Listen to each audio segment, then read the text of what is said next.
Welcome, welcome back to Crafting a Meaningful Life. And boy, do I have a show for you today. I know I say that every time, but sometimes I really mean it. And this is one of those times I really mean it. I have been on Penny Zenker's podcast, and I was so excited to have her on my podcast.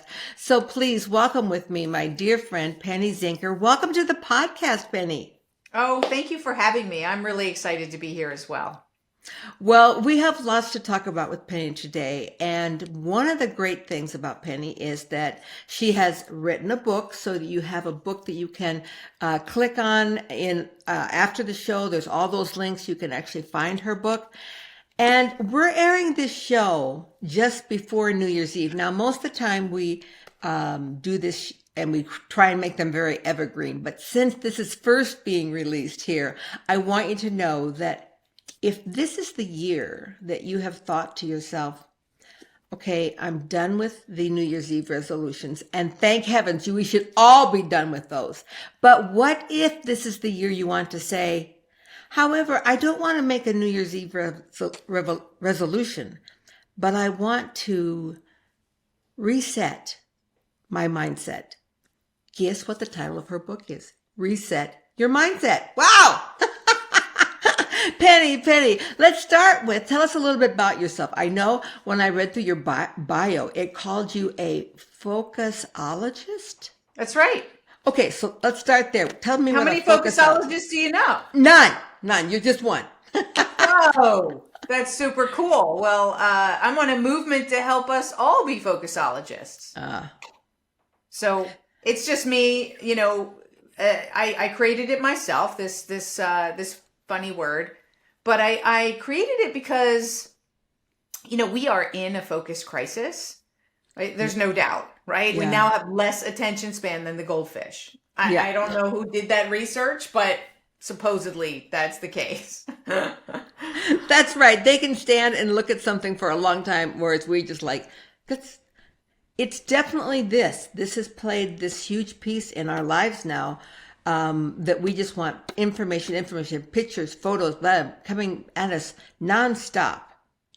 But it's not only that, it is that, and that has sort of caused it, but we worry so much more, right? Because there's so much available to us, right? Then there's more anxiety. Look at the anxiety rate that's risen, and the well-being issues that we have with our mental health. And that is because we're being bombarded with also a lot of emotional challenges and issues to deal with, right? We didn't have to worry about knowing where everyone is at every time to go, oh, I'm not being included, right? So that's it brings up a whole host of other insecurities, anxieties, and also deep empathy, right? Of what's going on around the world that we don't have control over, that we can't support or help fix in any way. So I think it's all of that. And what has happened is we're addicted to distraction.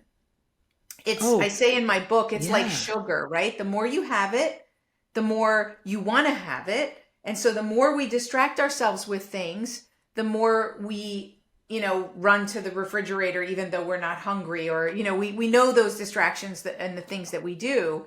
So it becomes habitual, right? That we're distracting ourselves because we've gotten in the habit of distracting ourselves. I have never even thought about that. That's a great phrase. Addicted to distraction. Yeah. And so we obviously find value in that. So what is the value that we see in being distracted? Because when you just say it like that, it sounds like, well, I don't want to be distracted. Well, I don't think anybody wants to be addicted to anything, right? They don't set out to do that. But like you said, it serves them in some way. So if you're trying to avoid something that's difficult, then you can distract yourselves, right? Doing drugs or drinking alcohol and all of those types of things are also distractions. So just as much as getting on your phone or, binge watching a show instead of doing the report you're supposed to do, or, whatever. So I just had a personal experience with that. I have never watched a series on TV. I just thought that was a complete waste of time to get addicted to a series. Well, good for you. Never have done it. Yeah, never have done it.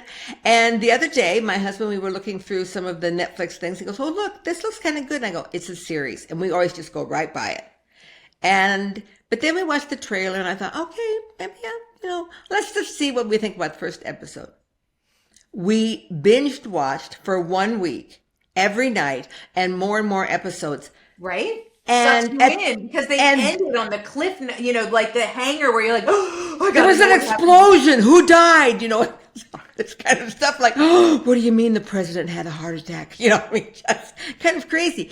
And when it got to the end, I found myself really angry that it was at the end because they said it's official, series 3 is coming. And I was angry but then I started really looking at that and how much of my life it took.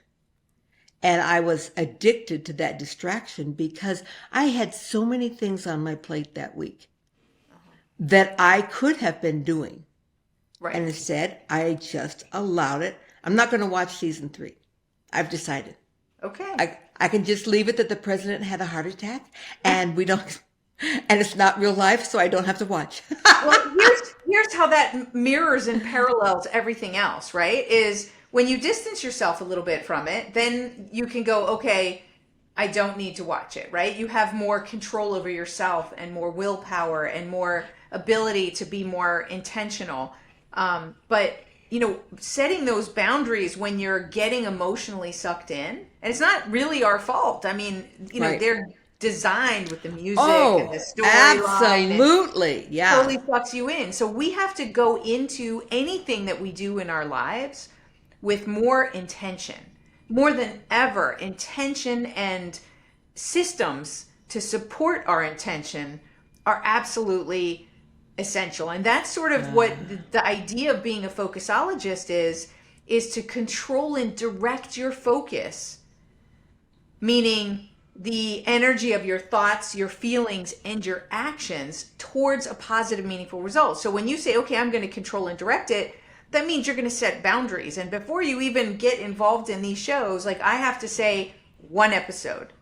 Because we're human and sometimes it makes for a great relaxation escape, as long as you're taking care of your body in other ways and you're not just sitting on the sofa the whole day. But if you watched 1 episode and you set that, then you'll be okay, right? You're not going to get totally sucked in. And what some people do is they have to start it in the middle and end it in the middle so that they don't get sucked in by that. That's a great idea.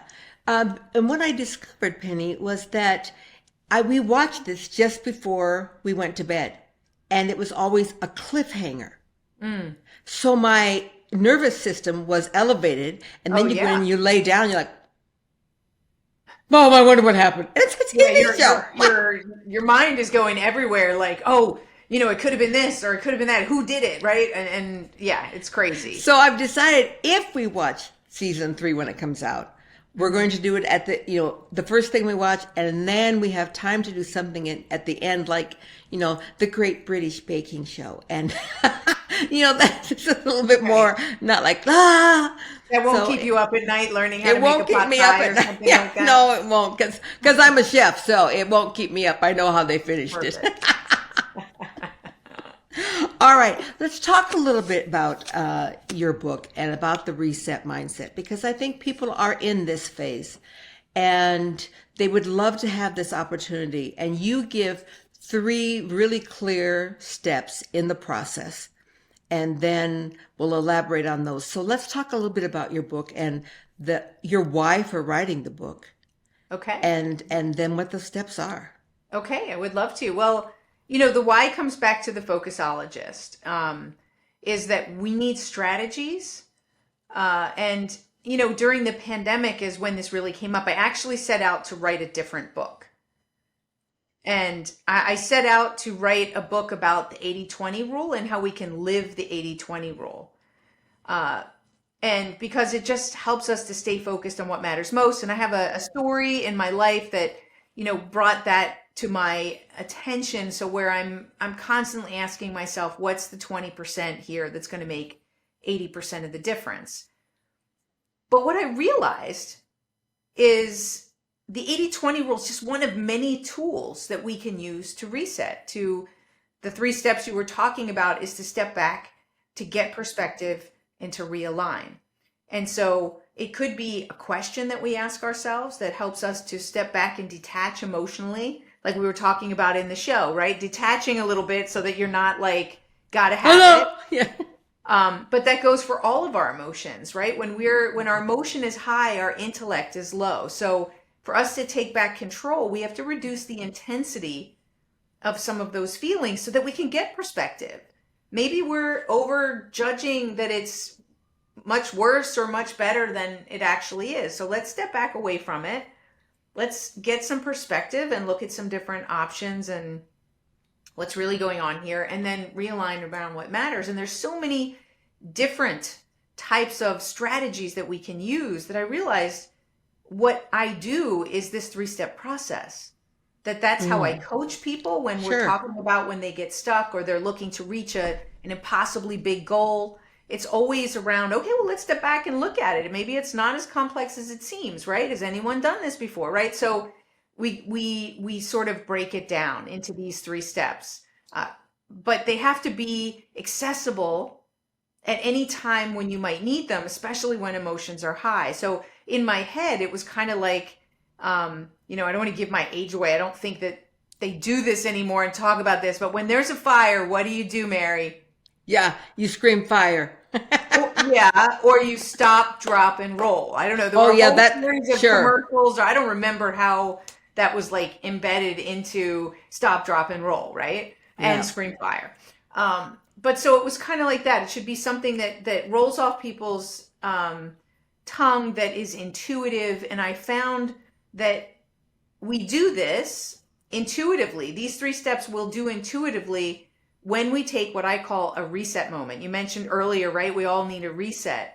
That word in itself, it triggers it Mm. because of because of its meaning, and it's one of those universal words that that's inviting. It feels good. It releases, right?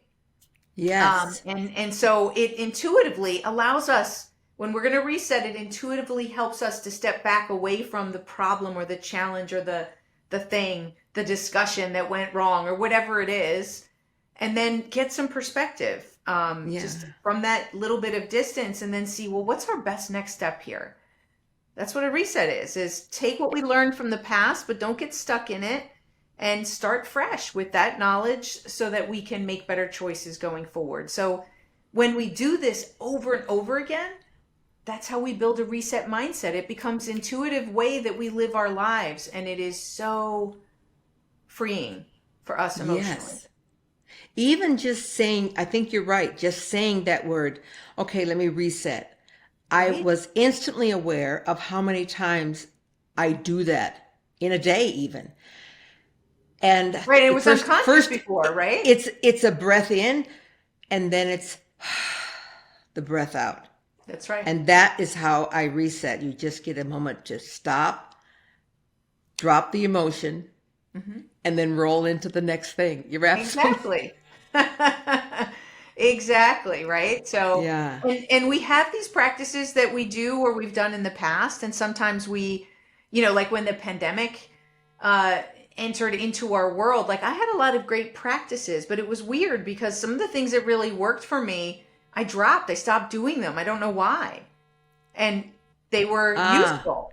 So it's like it becomes a reminder, well, what works for me, and what used to work but's not working now, yeah, right? So it just gives us that space. I call it the purposeful pause, something that we do in our everyday sometimes that we don't even realize we're doing it. And when we can recognize it, then we'll do it more often, right? We're more purposeful about it. And so that, sure. that reset is that purposeful pause, but it's structured. It can be something that we do that's part of our process. So like a check-in of sorts, or it can be something that we do when situational, like a timeout. So when we see that something's getting emotional or someone's getting upset or we're not getting the result we want or we feel tired and exhausted or a lack of creativity, whatever it is, right? All of those can call for that reset moment to find what we need in the moment. I have learned that about me. I'm with the tired one. I can be going 90 miles an hour. I have a ton of energy. I get a lot done in a day. Always have. I Even can't now, imagine. yeah. Even now, retired, I still go like this. And people say, like, how do you get done what you do? But I'm very much aware that if I have a moment that is like, oh, I'm exhausted. I need to take a nap. That is my body telling me you need a reset. Yeah. Whatever is pulling on you emotionally is causing a physical reaction. And I use that to think, okay, what was this? And what was that about? So I can reset and go again.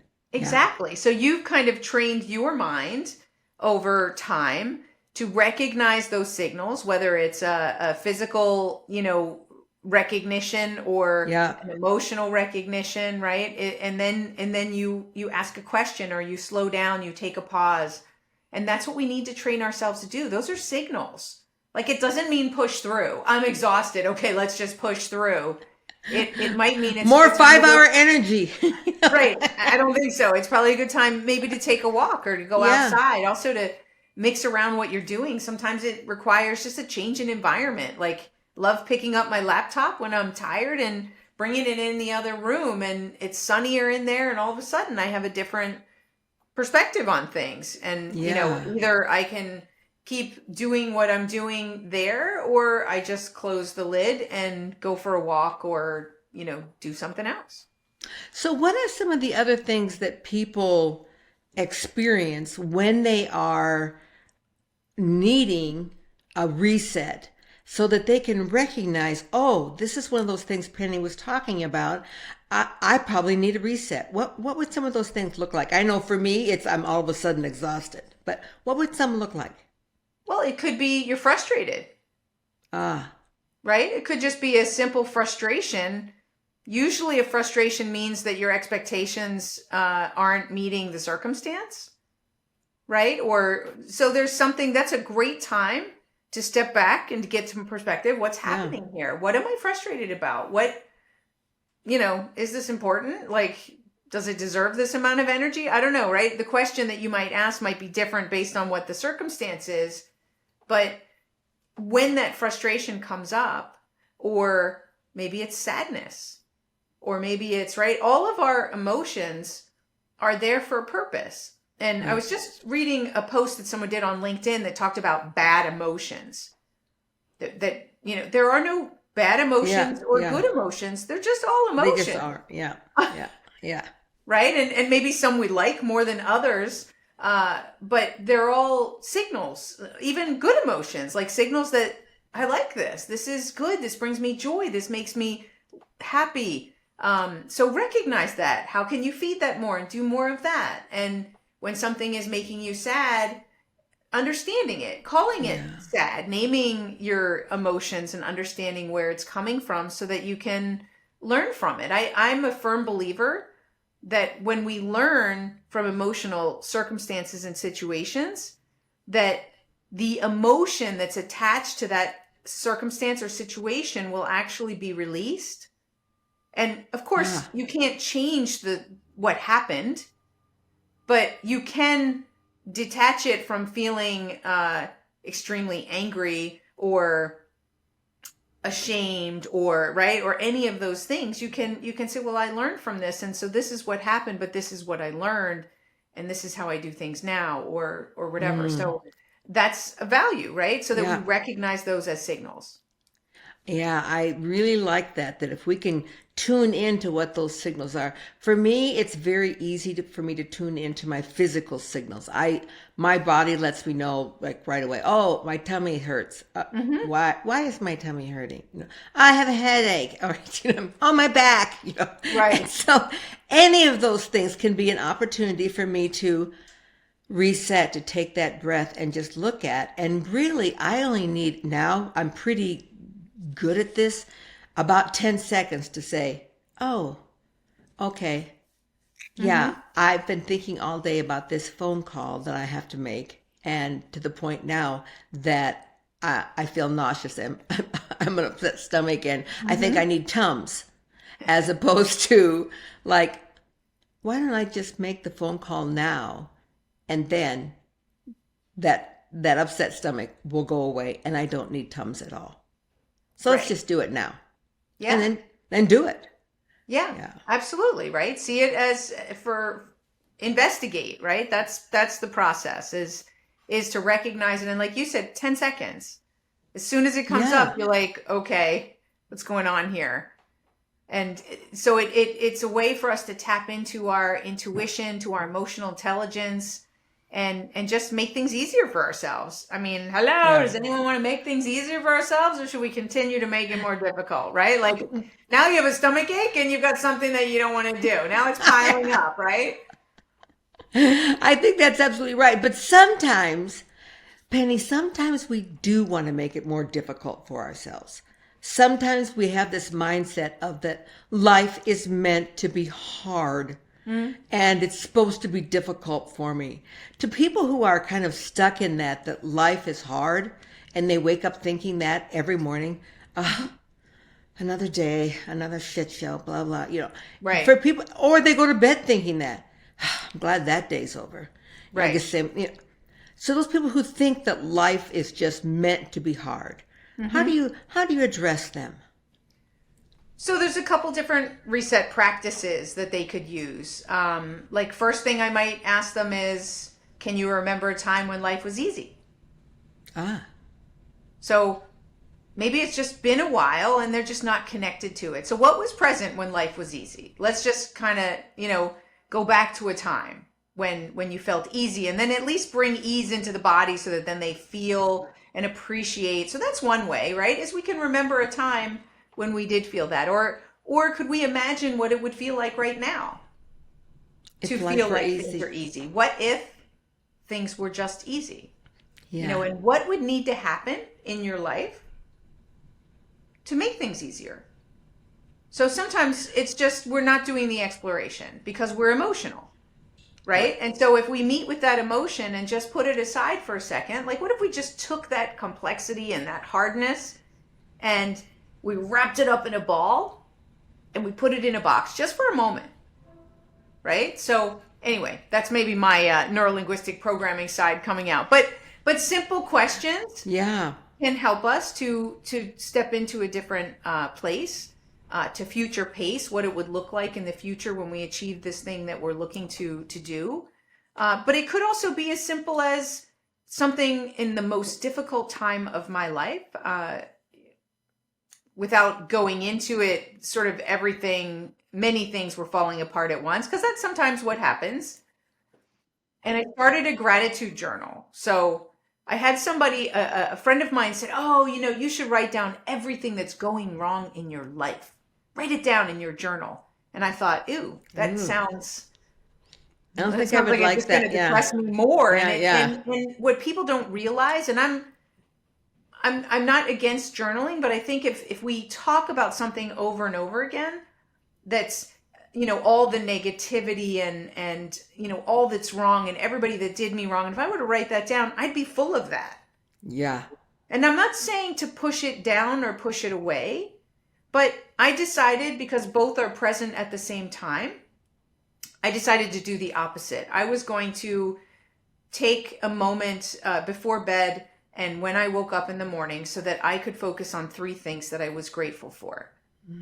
And that helped me. And some days it was hard. Like, there were a lot of things that I'd rather focus on or feel bad about or want to wring somebody's neck or whatever.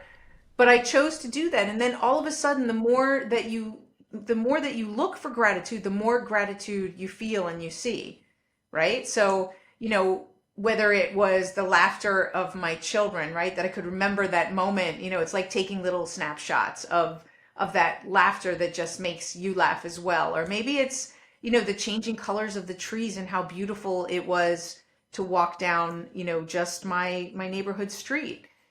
We start to just notice those things that can lift us up just a little bit. And when we bring gratitude in our heart, no matter what type of, and I was literally at a very, very challenging time in my life, it helped to make things just a little easier. And so that's what I meant by the intensity is we can reduce with gratitude. I could reduce the intensity of the anger and the sadness and the all of that was there in a ball all together. And it helped. So Yeah. something simple like that can make a big difference. Moving our bodies and exercising also Is a makes great big thing. difference. Yeah. I love that concept of that gratitude, something that we hear all the time. You can't open social media or LinkedIn or read a book without it being involved, because we hear it all the time. Because it works. Because it works. That is Because exactly it works. Like, we like, I'm sick of hearing about, but gratitude comes in a lot of different forms. What if gratitude was just giving out 3 compliments a day to make someone else feel good? How good does it feel when you give a compliment and somebody's like, oh, thank you? And so it can be a lot of different ways and it doesn't have to be in the way that somebody else sees it, but how would you feel, right? Grateful, and how could you create a practice that just helps you bring that into your heart every single day? And this is kind of a very, I guess, personal example, but I was married to an individual for 28 years, and it was the 28 years of greatest growth in my life. That's how we're going to put that. Right. And because it truly was. I am who I am today because of that journey. Mm-hmm. And now, this is a piece you don't know about me, but I've only been married, Penny, for 8 months. Oh, congratulations. And that every night of ending my day, cuddled up next to John with his arm around me and my head on his shoulder, and to lay there and just experience that gratitude for being there and who he is and who we are together, who I am with him, and to fall asleep in that gratitude. I roll over once in the night. I wake up in the morning every since we've been together and just think, life is so beautiful. I'm so grateful. Thank you. Thank you. Thank you for allowing yourself to be in this beautiful place. And it has literally shifted my life to now at age 71 having more energy than I had at age 50, to living life fuller than I did at age 50. And that's all because of that gratitude shift. Yeah, it makes a difference. And like I said, we go about our day to day and we don't take these reset moments. So a reset moment might just be to bring gratitude into our heart, because we're just busy and we're taking for granted the people and the things that we have in our lives. What if we took those reset moments, those purposeful pauses for that, right? And just to, some people say grace, right? Just and sometimes it becomes something that you just do and you're not really connected to it anymore. So I think it's also important to mix it up. So after you feel like, I started to do my gratitude journal, it's been 15 years, and I stopped doing it because I was doing it, but not connecting truly to the gratitude. So I started a gratitude meditation, which was different. Or like I said, I started to give out compliments. I started to do different things because sometimes if we do the same thing over and over again, it doesn't have the same effect, right? Yep. So look for other ways, mix it up.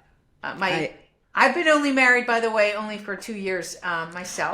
Okay, so you're newlywed too. Yeah, That's so awesome. I have what my husband and I had decided we wanted to do was the wedding was just so beautiful in how we felt in our hearts and the amount of love and connection that it created. We're like, we need to get married every year to renew our vows and go somewhere. We got married in a destination wedding, and go somewhere that, and create that specialness. Because like I said, that. Our day to day. So yeah, maybe, I read that somewhere that somebody got married every single year. And I thought, that's so cool. I love that. We got married in Ireland. And so I absolutely have thought, and we've talked about, what about for our anniversary every year, we go back to Glendalough and just walk the path and just be cool. There in that old feeling. And yes. We're ready to do that. You said something, Penny, that really struck me, and it's going to be a personal help for me. Oh, You great. said, when our emotions are high, our intellect is low. And I really wanted to repeat that because I wanted my listeners to zero in on that as much as I did. Because sometimes when I'm in the middle of high emotion, no matter what it is, Hmm. but typically it's high emotion with stress that this is bringing me to. And my natural thought process is to, let's just push through this. Let's work this out. That's, we're not going to stop until we understand. And maybe at those moments when my emotion is so high, my my frontal lobe of my brain has shut down. Hmm. My brainstem is driving the fight or flight, and I'm there to fight. I'll tell you, it's not Yeah. about flight. And what if I take that moment because my intellect has shut down Right. and just reset? And I know how to do the reset. I know how to breathe, and I know how to recognize, but what when it's with another person? And then what will happen to the outcome? Hmm. To allow those emotions to settle down and my intellect to come back into play. Right. That's going to change my life.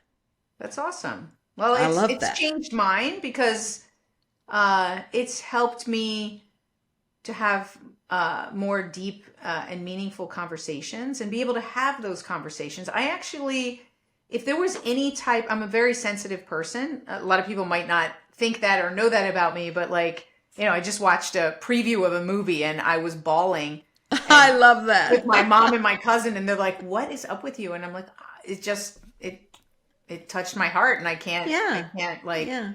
So I used to, any type of really intimate conversation would bring me to tears, and I'd have a difficult time having that conversation.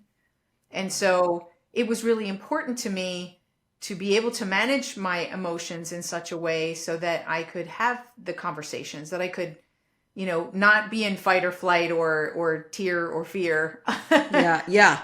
And be in a place where I could have that conversation. And maybe it took a minute, or I needed to just ask permission to just give me a moment.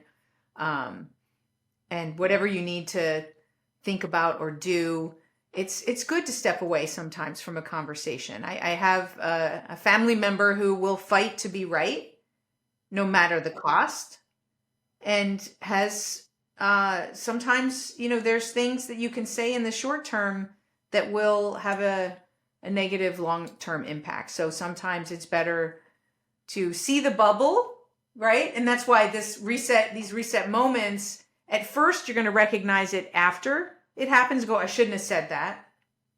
Then you're going to recognize it in the moment, like, I'm sorry I said that. I mean, or I apologize. Whatever. You're able to correct it in the moment.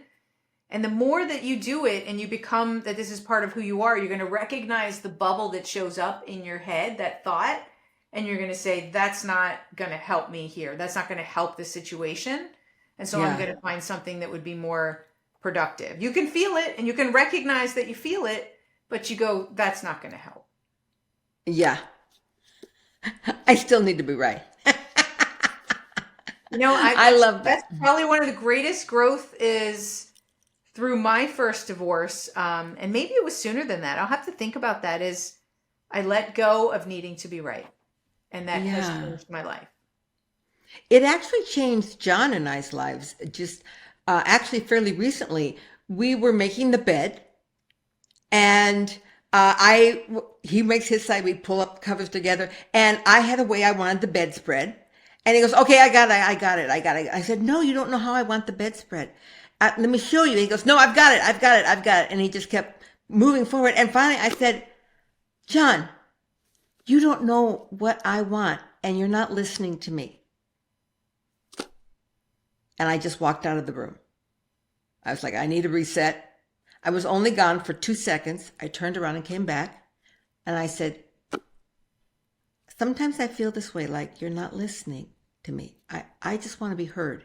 Mm-hmm. And he goes, and then he said it. He goes, I just want to be right. And There you my go. jaw dropped. And he said, I wanted to be right in how we made the bed. And I'm like, wow. And we were able to sit at that moment and Right. talk about, so with me, you still feel you have a need to be right. Tell me about that. Tell me what that feels like, what that looks like, what that brings up in you. And we were able to process through that. And he was able to say to me, okay, so you have a pattern of feeling like you're not heard. He goes, I don't know how that happens in you because I feel like everyone hears you, but okay, I get it.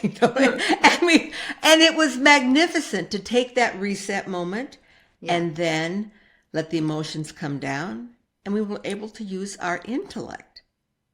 Wow, I love Yeah. that. That's And powerful. And for it's funny when you mentioned the bedspread, so I went right to the toilet paper. So my husband likes, and it's important that the toilet paper comes from the from the top top, and not from the bottom. And to be honest, I don't care. I don't Like, care. and you know what? So I'm just like, of course, I'll do it the way that you want because it doesn't matter to me. That's not something I need to fight to be right, right? And so, and Yeah, I think also having kids and constantly having the different battles that you have with your children really makes you yeah. appreciate choosing your battles. Pick your battles. Absolutely, So I absolutely. get very clear which battles I am don't want to fight, And and that's totally fine. that doesn't change because when they grow up and go out and have their own children, you pick your battles of what you want to say. It's important to me to have you here for this occasion. And you can't say that every week. You have to Right? say, Yeah. yeah, pick what week is important to you. In closing, Penny, I just want to talk for a second. I want to encourage my listeners to listen to your TED Talk, which is on YouTube. Uh, you talk about the Matrix. There's so many great stories in there, but you talked about the Matrix and the moment that Neil realizes that he could be the one, and then moving to knowing that he is the one. And I sat into that moment for just a second and thought, what is that like to know that I am the one? And not the one to save mankind. Neil had a bigger mission than I have, but that I am the one to do my particular vision and my mission. I am the one. I am the only one to do my piece. Hmm. So, how do you encourage or get people to understand that piece that you truly are the one? And what does that give them the permission to do? Wow. Well, exactly, what you said is when you feel like you own so in the beginning, I talked about Neo not feeling like he was the one. Like, look, I Right. wasn't fast enough, right? Yeah. So very often we deny Yeah. some of our superpowers. We put them down. Oh, it's not a big deal. Everybody else is like, does this too or whatever, and they don't. We are each unique. Each one of us has a different background, upbringing, culture, which makes us like a unique snowflake. Not any one of us is the same, and every single one of us has something. And I don't care what the circumstance is. Every one of us has something that we can give to others. So knowledge or an experience or whatever it is to enhance each other's lives, right? To make this world a better place. Right. And we have to be open to understanding that. And others need to be open also to each other to receive that. So, Yes. I think that we have a responsibility both on both sides. And really, so I shared it in my TEDx was about the energy of thought, that it starts Yes. there. It Yeah. starts there. It starts with what we allow ourselves. We are meaning makers. And so we have to look at I believe that every single moment of our lives, we're asking this question, what does this mean? Right? Things are happening around us And in order for us to process it unconsciously, we say, what does this mean? And so we give it a meaning, and so we're unconscious of that. So if we make that process a little more conscious, especially for those bigger things, and say, what meaning am I giving this? And know that you are in control. Well, what if it doesn't mean that? What if it doesn't mean that you're stupid, or, like I thought I was not smart growing up? What if my parents saying you can take the test again and, comparing me to my brothers, what if that didn't mean you're stupid? What if it means we believe in you and there's an opportunity for you to learn and grow? So, but I shut it down. And I think that I learned how to open it up and to challenge the meaning. And so what else could this mean? And what else could it mean? And then I became what one of my mentors, Steve Linder, he calls a choiceologist. So maybe that's where the focusologist came from, because we all have control of those choices that we make. Yeah. And meaning is one of them. So that's how I bring people to understand that they're the one, is first start with what you own, and own your superpowers. Own your superpowers. Reset.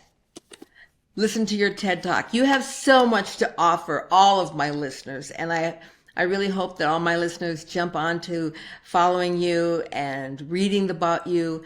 I loved being on your podcast. Penny has a podcast. We're going to include that link too, so you can follow Penny on her podcast as well. And thank you for bringing this to me today. I always feel like I walk away with something, but with you, Penny, I've walked away with a huge peace. And I'm so grateful for that. And I'm so grateful for the work that you're doing, the brilliant woman that you are. I mean, when I was reading that this is a woman who started off thinking that you weren't smart, and yet by age 31, you had founded, built, and sold your own multi-million-dollar company by age 31, and on to do so much more. You're an incredible woman, and I'm so grateful to have you cross paths with me. And thank you so much for being with us today. Crafting a meaningful life.